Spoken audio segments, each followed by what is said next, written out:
Hi, I'm Uncle Mark. Welcome to the channel.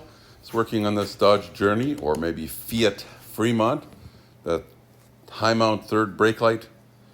It's out, so I'm going to show you how it comes apart and how you can change it, what needs to be done. It's real easy to do. As with most of this new stuff now, of course, your average screwdrivers won't work. You need a special torque bit. It's a T20. You can either use a torque bit screwdriver set like I'm going to be using, or you can actually get little sockets. Well, they're bits. I'll put a link in the description for both of them in case you want to try and get those. Really handy to have, and you're going to use them on other repairs you're going to do on these vehicles.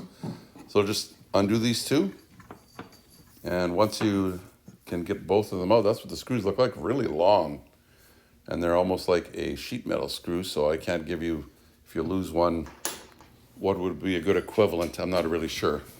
So we'll get the second screw out of here, and we'll just about have this unit out, and then we can discuss what you're going to replace this with or how you're going to fix it. Hey, if you don't mind, can you give me the thumbs up? It helps YouTube know that I'm trying to do a good job, and you know that maybe other people will benefit from this video. Now, this whole unit should just come out. You should be able to just pry it with your fingernails, and it comes straight out, not down. Looks more like it just comes straight towards you. Give it a little pull. The wire is not very long. Give it a couple wiggles in that, and it should come out. There we go. I'll give you a link for some of these lights in the description as well. One thing I find about these LEDs, this has like 6 LEDs in it.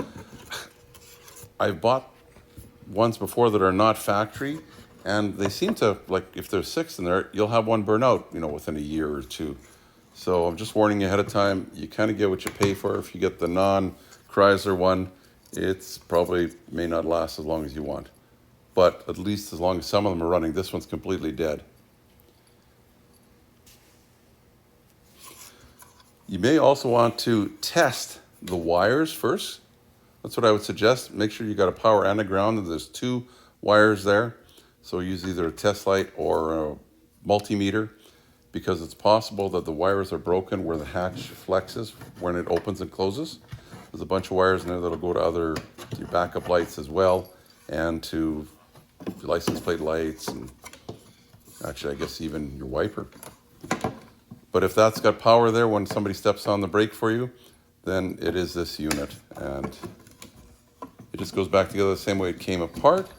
If you're new to my channel, I've got a playlist on this vehicle, a whole bunch of repairs that I've done to this one, and this one we're going to have for quite a while, I think. It's kind of like a fleet vehicle that's owned by the community, and I work on it. Top right-hand corner, you'll see a repair playlist for the Dodge Journey, which is also the Fiat Freemont. I guess while I'm at it, I might as well do a shameless plug for the channel.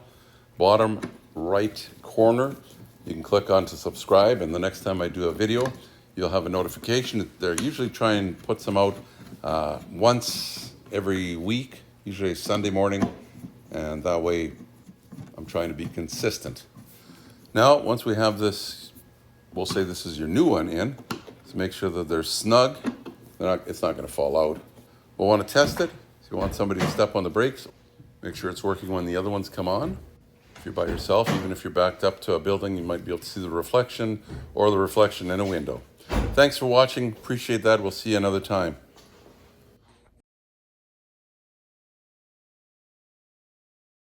Do you mind? I'm trying to finish a video here. I know it's all about you. Hey, little puppy. I'm not your chew toy. Oh, goodness.